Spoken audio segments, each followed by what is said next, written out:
Hello and good morning, students. In previous class, we have studied about some basic terms, that is entity, transaction, asset, liability, capital, revenue, expenses. Now, in this session, we will do some more basic terms of accounting. The first is expenditure. What do you mean by expenditure? Expenditure means spending money.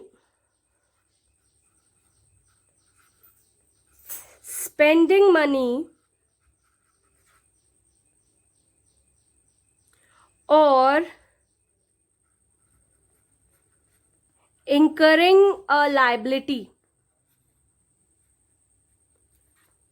for some benefit.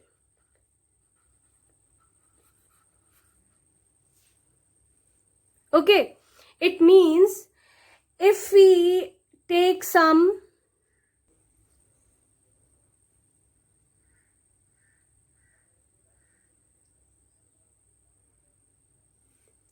we can take some examples of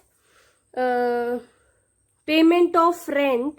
In Hindi we can say that if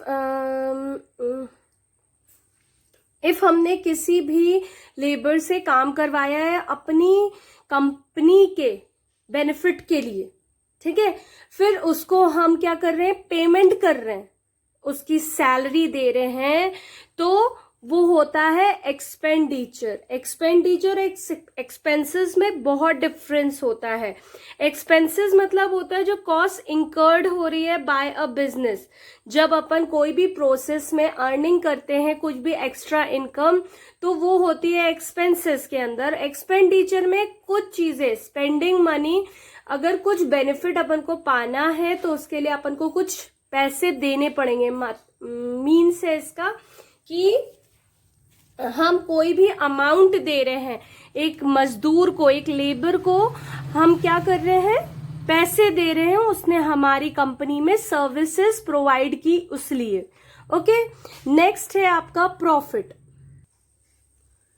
अब profit क्या होता है, कोई भी चीज जब अपन खरीदते हैं, व्हेन वी परचेज समथिंग, और उसको अपन सेल आउट करते हैं. मान लीजिए कोई ये है, एक स्केच पेन है, हमने इसको 10 रुपीज में खरीद लिया, हमने परचेज किया 10 रुपीज में, और इसको सेल आउट किया हमने 12 रुपीज में, तो हमारा प्रॉफिट क्या हुआ, 2 रुपीज हुआ. तो यही होता है profit. For the excess of revenue over related cost, जो भी एक्स्ट्रा इनकम हमें मिल रही है उसको बोलते हैं, दैट इज कॉल्ड प्रॉफिट. अब गेन क्या होता है, गेन एक थोड़ा सा डिफरेंट टर्म होता है.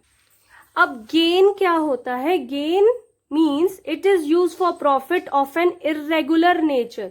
जो हमने सोचा नहीं है और उसमें अपन को कोई चीज का गेन मिल जाए, that is called irregular nature में अगर प्रॉफिट अपन को मिल जाए, दैट इज कॉल्ड गेन. अब गेन क्या होता है, फॉर एन एग्जाम्पल, अगर हमने कोई कोर्ट केस कर रहे थे, कोर्ट केस चल रहा था अपना, और उसमें अपन को कुछ प्रॉफिट मिल जाए, कुछ गेन मिल जाए, तो वो क्या था, इर्रेगुलर था. हमेशा तो अपन जीतेंगे नहीं, कभी कभार अपन जीत गए, तो उस नेचर को बोलते हैं गेन.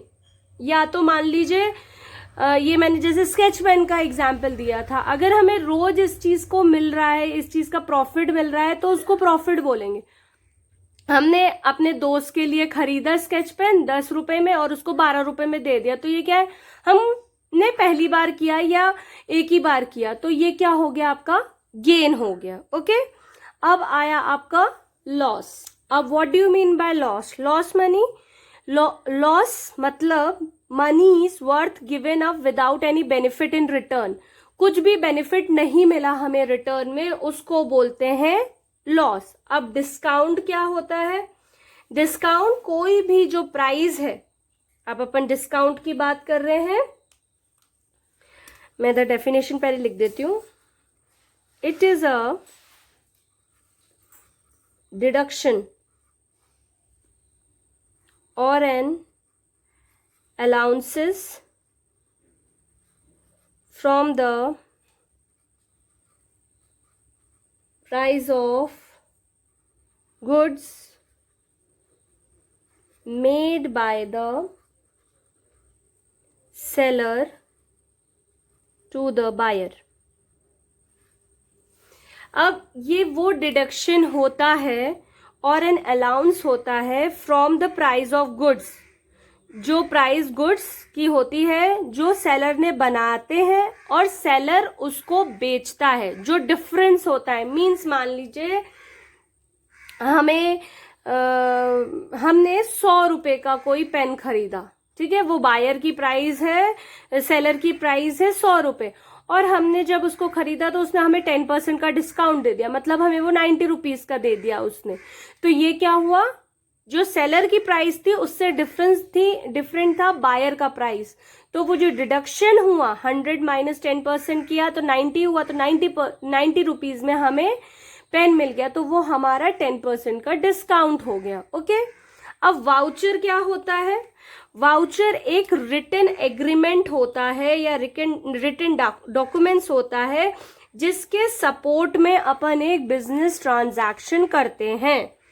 यहां पे लिख देती हूं, a written document in support of a business transaction, इसको कहते हैं वाउचर। कोई भी रिटन डॉक्यूमेंट कि हमने ये चीज इस तारीख को खरीदी है, तो वो क्या हो गया, वाउचर हो गया। अब गुड्स क्या होता है? अब what do you mean by goods? The item that are purchase for use in the business. जो भी आइटम अपन परचेज करते हैं अपने बिजनेस के लिए उसको कहते हैं गुड्स। अब ड्राइंग क्या होता है? ड्राइंग जो अपन विड्रॉ करते हैं अपने पर्सनल यूज के लिए, withdrawal of money by the owner from the business for personal use. एक ओनर अपनी ही कंपनी से कुछ पैसे या गुड्स भी हो सकता है, गुड्स या पैसे कुछ भी विड्रॉ कर रहा है अपने पर्सनल यूज के लिए। मान लीजिए मैं एक कंपनी की क्या हूँ, ओनर हूँ, और मेरे को अपने बेटे की फीस देनी है, स्कूल की फीस, तो मैंने कंपनी से कुछ पैसे ले लिए, तो वो क्या हो गया, मेरे पर्सनल यूज के लिए मैंने विड्रॉ किए, तो दैट इज कॉल्ड ड्रॉइंग। अब परचेज क्या होता है? अब ये जो परचेज होता है बहुत सिंपल है, goods purchase by a business. Business में गुड्स को परचेज किया गया तो वो क्या हो गया, परचेज हो गया। अब स्टॉक क्या होता है? The value of unsold goods या स्पेयर्स and other items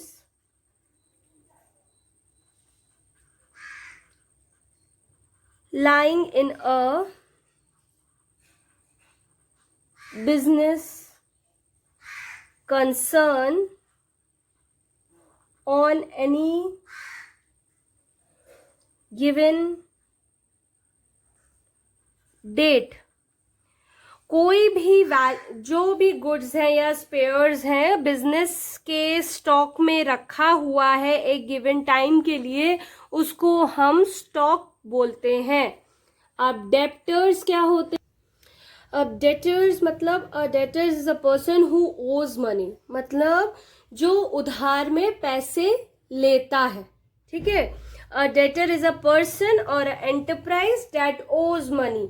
जैसे कि अपन एक एग्जाम्पल मैं आपको बता सकती हूँ इसके लिए, अ debtor is somebody who has taken out a loan at a bank for a new car. Debtor क्या होंगे? कोई भी इंसान है जो लोन ले रहा है बैंक से अपने न्यू कार के लिए, मान लीजिए, या कोई भी चीज के लिए, तो वो हो गए आपके डेटर्स, मतलब किसी से अपन ने उधारी ली है। अब नेक्स्ट है अपना last term, that is creditor. अब क्रेडिटर क्या होते हैं?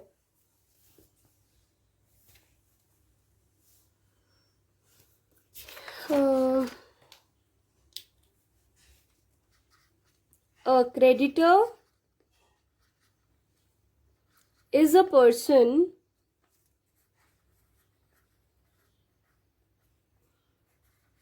bank or other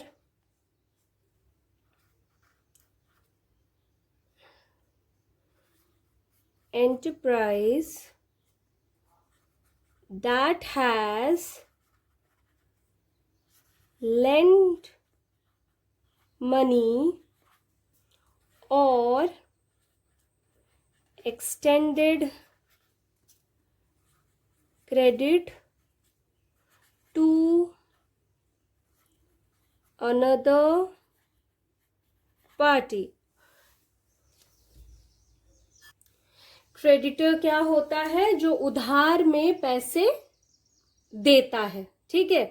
a creditor is a person या बैंक या other enterprises that has lend money, जिसने पैसे दिए हैं उधार में. अब मैं आपको हिंदी में बता देती हूँ. डेटर मतलब क्या होता है? किसी पार्टी से उधार में पैसे लेना, डेटर मतलब. और जैसे कि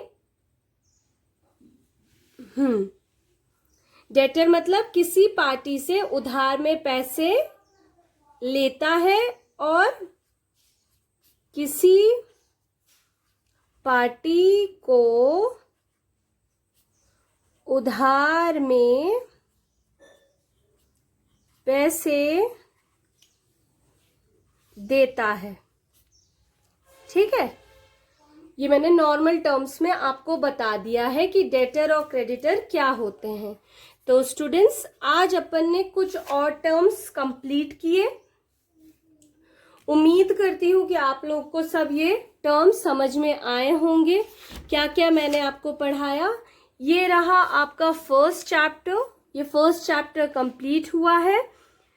अब मैं आपको 2 क्वेश्चंस या 5 क्वेश्चंस देती हूँ. वो आपको आना चाहिए कि इसमें क्या होगा, कौन सा फिलअप होगा या क्या ट्रू एंड फॉल्स होगा उसमें. ओके,